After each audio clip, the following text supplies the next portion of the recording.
Hello and welcome to my channel get your college. और आज मैं बात करने जा रहा हूं आपसे बहुत ही इंपॉर्टेंट टॉपिक के बारे में। जो टॉपिक है बेसिकली वो है क्या डिफरेंस है बीकॉम एलएलबी, बीएलएलबी, बीबीएलएलबी और एलएलबी में।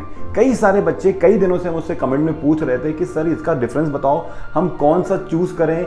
मेरे फादर बोल रहे हैं बीएलएलबी करने के लिए, मैं सोच रहा हूँ बीबीएलएलबी करने के लिए, तो कुछ समझ में नहीं आ रहा। तो आज मैं आपको एक एक करके इन तीनों चीज़ों के बारे में, जो इंटीग्रेटेड प्रोग्राम्स है बीएलएलबी, बीकॉम एलएलबी और बीबीएलएलबी, और जो स्टैंड अलोन डिग्री है एलएलबी, इसके बारे में बताने जा रहा हूं। सबसे पहले अपन बात करते हैं बीएलएलबी के बारे में। अगर आप बीएलएलबी के बारे में प्लान कर रहे हो तो आपके लिए क्या क्या करियर ऑप्शंस हो सकते हैं, सबसे पहले उसकी बात करते हैं।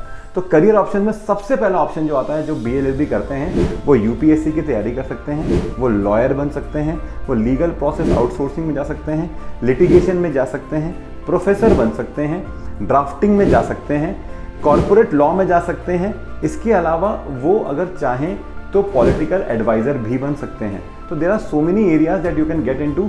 सिविल जज अगर आप बनना चाहते हैं तो BLLB could be a very good area जहाँ पर आप अपनी पढ़ाई कर सकते हो। और सिविल जज में जो बेसिकली कोर्स होता है वो बीएलएलबी के कोर्स से बहुत हद तक मिलता जुलता होता है। तो बेसिकली ये 5 ईयर्स का इंटीग्रेटेड प्रोग्राम होता है।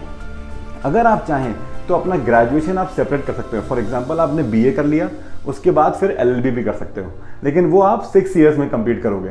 तो बीए 3 ईयर्स का और एलएलबी 3 ईयर्स का, तो टोटल 6 ईयर्स लगेंगे। वही अगर आप इंटीग्रेटेड कर लेते हो तो बीएलएलबी 5 ईयर्स का होता है।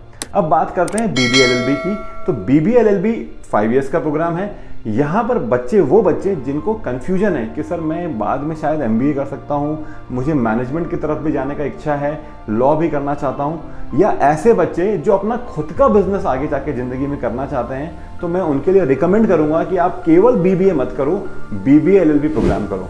अगर आप बीबीए एलएलबी पढ़ते हो तो आपका दोनों चीज़ों का मिक्स हो जाता है। मैनेजमेंट तो आप सीख ही रहे हो और साथ में लॉ भी सीख पा रहे हो। तो इसका जो मिक्स है ना, ये बहुत ही डेडली कॉम्बिनेशन बनता है।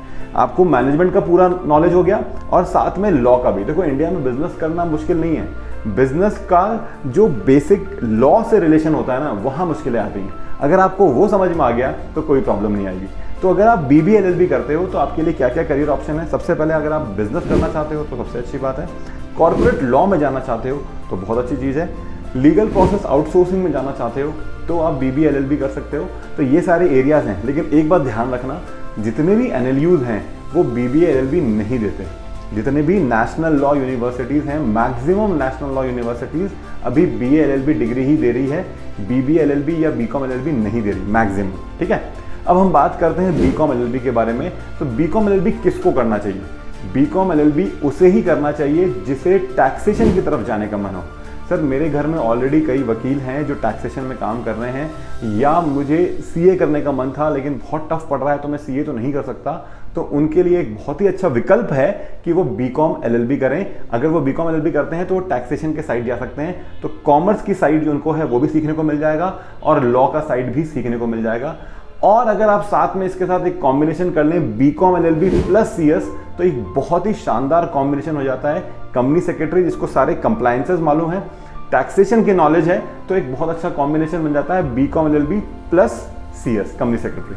अब बात करते हैं एलएलबी का। तो एलएलबी कौन करता है? देखो आपने बीबीए कर लिया, बीकॉम कर लिया, बीएससी कर लिया, बीए कर लिया, बीटेक कर लिया, बीसीए कर लिया, और आपका मन है कि सर मुझे थोड़ा सा लॉ एस्पेक्ट भी आना चाहिए, तो उनके लिए एलएलबी एक डिग्री हो सकती है। LLB is a graduation of law, ये ध्यान रखिएगा, ये मास्टर्स नहीं है एलएलबी।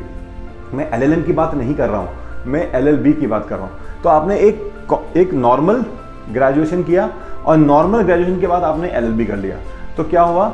एलएलबी मतलब 3 साल का आपका ग्रेजुएशन हो गया और 3 साल का आपका एलएलबी बन जाएगा। एलएलबी उन लोगों के लिए अच्छा है जो बाद में डिसाइड करते हैं लॉ में जाने के लिए, या उन्हें लगता है कि उनके बिजनेस के लिए बहुत इंपॉर्टेंट है, या उनके जॉब में ये काम आ सकता है, या उन्हें लगता है कि सिविल जज में जाना है आगे। तो इन सब एरिया में अगर आपको जाना है तो आप एलएलबी को चूज कर सकते हैं। अब मैं थोड़ा सा लॉ के बारे में भी आपको बता दूं कि लॉ में क्या क्या ऑप्शंस अवेलेबल हैं। तो देखो यार, बहुत इंपॉर्टेंट चीज़ें हैं। बहुत सारे बच्चे पूछते हैं कि सर मैं लॉ तो ले रहा हूँ लेकिन मुझे लॉयर नहीं बनना। तो लॉयर के अलावा मेरे पास क्या क्या ऑप्शन है? देखो लॉयर के अलावा you have lot of options that you can get into. International law में जा सकते हैं, कॉर्पोरेट लॉ में जा सकते हैं, सिविल जज की तैयारी कर सकते हैं, यूपीएससी की तैयारी कर सकते हैं, पॉलिटिकल एडवाइजर बन सकते हैं, प्रोफेसर बन सकते हैं, ड्राफ्टिंग में जा सकते हैं, साइबर लॉ में जा सकते हैं, इंटेलेक्चुअल प्रॉपर्टी लॉ में जा सकते हैं, ये सारे एरियाज आपके लिए खुल जाते हैं। There are so many areas that you can get into apart from being a lawyer. तो गाइज कैसा लगा आपको वीडियो, ये जरूर बताइएगा, कमेंट बॉक्स में बताइए कि क्या अगला टॉपिक रखूं मैं, किस चीज के ऊपर वीडियो बनाऊं, कहां आपको कंफ्यूजन आ रहा है। मेरा सिर्फ एक ही ध्येय है कि मैं आपके सारे कंफ्यूजन को क्लियर करूं। अगर आप 12th परस्यूइंग स्टूडेंट हो और आपके मन में किसी भी तरह का कोई भी कंफ्यूजन है तो कमेंट बॉक्स में कमेंट करो। और अगर मेरा ये वीडियो अच्छा लगे तो प्लीज इस चैनल को सब्सक्राइब करो, फॉलो करो। ठीक है, थैंक यू सो मच।